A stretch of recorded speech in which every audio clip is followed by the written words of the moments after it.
NSSS आणि स्कॉलरशिपचा अभ्यास करणाऱ्या सर्व विद्यार्थी मित्रांचं मनापासून स्वागत आहे. आजच्या क्लासमध्ये आपण डाईस म्हणजेच ठोकळा हा जो टॉपिक आहे तो समजून घेणार आहोत. अतिशय सोप्या पद्धतीमध्ये या टॉपिकचा आपण अभ्यास करूया. बघा, याला आपण काय म्हणतो, जनरली डाईस असं म्हणतो. आता या डाईस मध्ये जर आपण काही गोष्टी ऑब्झर्व केल्या तर आपल्याला कोपरे पाहायला मिळतात, पण हा पूर्ण डाईस आहे का? नाही. याच्या मागे पण जी असते एक आपल्याला बाजू पाहायला मिळते. ठीक आहे. ठीक आहे. This one is the imaginary point we can say. हा जो भाग आहे तो आपल्याला जनरली इथं दिसत नाही, पण तो पण त्याच्यात आहे.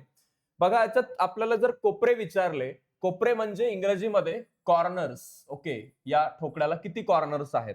तर बघा, हा एक कॉर्नर, दुसरा, तिसरा, चौथा, पाचवा, सहावा, सातवा आणि एक माग जो आहे तो 8 कॉर्नर. याला किती कॉर्नर्स आहेत? 8. आता आपल्याला जर बाजू विचारल्या तर बाजू किती आहेत? बघा, ही एक बाजू, दुसरी, तिसरी, चौथी, पाचवी, सहावी, सातवी, आठवी, नववी, 10वी, 11वी आणि एक 12वी. तर याला बाजू किती आहेत? 12 बाजू आहेत. म्हणजे हाऊ मेनी साइड्स? साइड्स किती असतात? तर 12 असतात. आणि आता पृष्ठ, पृष्ठ म्हणजे हा एक पार्ट आहे. ठीक आहे. हे पहिलं, दुसरं, तिसरं, त्याच्या खाली चौथं, पाचवं आणि 6वं. ठीक आहे. तर अशा प्रकारे आपल्याला याच्यात 6 पृष्ठही पाहायला मिळतात. तर हे एकदम बेसिक आहे. कोणताही डाईस जो आहे त्यावरती असे प्रश्न, बेसिक प्रश्न पण विचारू शकतात. आता पहिला प्रश्न बघा की विरुद्ध पृष्ठावरील अंक अक्षर चिन्ह ओळखा. आता इथं आपल्याला 2 जे आहे ठोकळे दाखवलेले आहेत आणि ठोकळ्यावरती आपल्याला विचारलंय 1च्या विरुद्ध कोणतं पृष्ठ असणार आहे. तर आपण काय करायचं, याच्यामध्ये सुरुवातीला कॉमन पाहायचा. कॉमन किती आहे? इथं आपल्याला 1 दिसतोय, इथेही 1 दिसतोय, म्हणजे 1 याच्यामध्ये कॉमन आहे. आता यामध्ये आपण जर ऑब्झर्व केलं तर आपल्याला एक असा टेबल बनवायचा आहे. नाही बनवला तरी काही हरकत नाही, फक्त आपल्या अंडरस्टँडिंग साठी. आणि याच्यामध्ये असे 3 पार्ट्स करायचे. बघा, आपल्याला इथं कसं फिरायचंय? क्लॉकवाईज म्हणजे घड्याळाच्या काट्याच्या दिशेनं, आणि इथून पण घड्याळाच्या काट्याच्या दिशेनं. 1 2 4 पहिल्या याच्यामध्ये, आणि इथूनही 1 पासूनच सुरुवात, 1 3 5. आता 2च्या विरुद्ध 3 आहे, 4च्या विरुद्ध 5 आहे. तर 1च्या विरुद्ध काय असेल? कोणती संख्या तुम्हाला वाटते याच्यामध्ये मिसिंग आहे? तर ऑब्व्हियसली 6 ही संख्या तिथं मिसिंग आहे. त्यामुळे या प्रश्नाचं उत्तर 1च्या विरुद्ध काय असणार आहे? 6 असणार आहे. ओके, तर या प्रश्नाचं उत्तर आपल्याला मिळालं. हा प्रश्न अतिशय सोपा होता. आता याच्यातला आपण पुढचा टाईप पाहूया. तर पुढचा टाईप जो आहे तो आहे 4 अंकाच्या विरुद्ध कोणता अंक असेल, हा तुम्ही प्रश्न सोडवू शकता. आता बॉक्स काढायची काही गरज नाही. कॉमन शोधायचा. कोण कॉमन दिसतोय? 5 कॉमन दिसतोय, इथेही 5 कॉमन दिसतोय. क्लॉकवाईज फिरायचं, इथूनही क्लॉकवाईज फिरायचं. 5 3 2, 5 3 आणि 2, त्यानंतर 5 4 6, 5 4 आणि 6. कोणती संख्या मिसिंग दिसते तुम्हाला? एकच संख्या मिसिंग दिसते, आणि ती म्हणजे 1. ओके, म्हणजे या 5च्या विरुद्ध कोणती संख्या असणार आहे? 1 ही संख्या असणार आहे. बाकी संख्यांच्या विरुद्धच्या संख्या आपण इथं पाहू शकतो. 3च्या विरुद्ध 4 आहे, 2च्या विरुद्ध 6 आहे. तर 5च्या विरुद्ध जी मिसिंग संख्या आहे ती म्हणजे 1 ही संख्या, आणि ही 1 संख्या या ठिकाणी याचं उत्तर असणार आहे. पुढचा जो प्रश्न आहे तो आहे टिंबांवरती. आता हा प्रश्न कसा सोडवायचा? इथं तर कोणता नंबर पण नाही, तर काळजी करायची गरज नाही. टिंबामध्ये पण आपण सारखे टिंब शोधायचे. आपल्याला 3 इथेही सारखे दिसत आहेत, इथेही सारखे दिसत आहेत. क्लॉकवाईज करायचं. याला आता टिंब न लिहिता नंबरिंग द्यायची.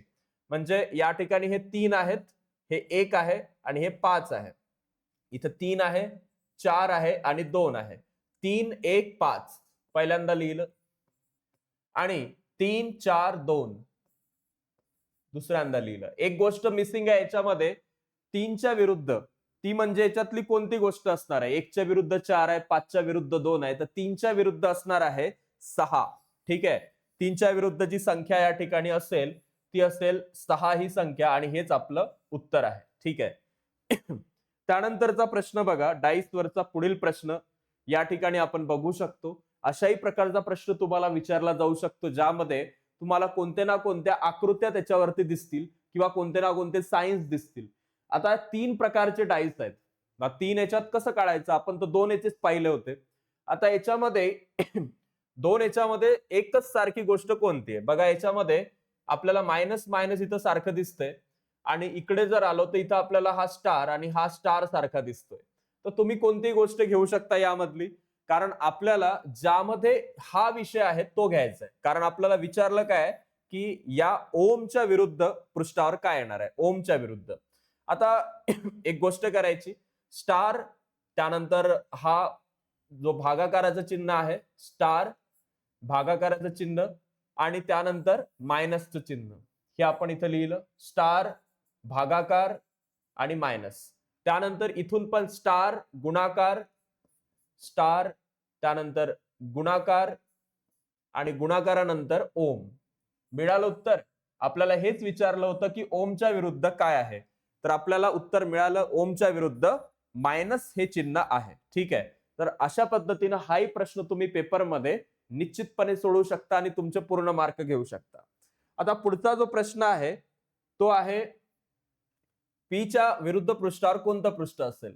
याच्यामध्ये सिंपल पीएसटी पहिल्यांदा, पीएसटी आणि इकडे पण पीयू क्यू, पीयू आणि क्यू. आता पीक्यूआरएसटी यापैकी एकच गोष्ट इथं मिसिंग आहे, ती म्हणजे आर. आणि आपल्याला एक गोष्ट मिळून जाते की पीच्या विरुद्ध या ठिकाणी कोणती संख्या असणार आहे, कोणता अल्फाबेट असणार आहे, ते असणार आहे आर. तर याचं उत्तर आपल्याला इझिली या फॉर्मॅटमध्ये इथं मिळून जातं. त्यानंतर काही असे प्रश्न येतात ज्याच्यामध्ये तुम्हाला काहीच कॉमन दिसत नाही. इथं एनएमओ आहे, इथं पीक्यूआर आहे.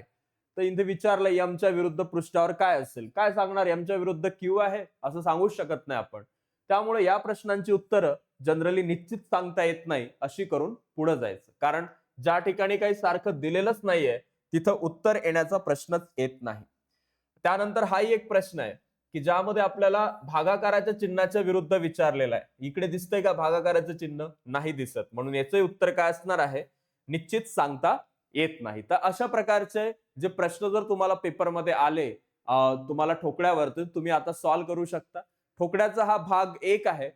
ठोकड्याच्या भाग 2 मध्ये यापेक्षा ओपन केलेले ठोकळे जे असतात, महत्वाचे जे कठीण ठोकळे जनरली सगळ्यांना वाटतात, त्याचा टाइप 2 आपण घेणार आहोत. तोपर्यंत या चॅनलला सबस्क्राईब करा आणि या व्हिडिओला लाईक आणि शेअर करायला विसरू नका. धन्यवाद.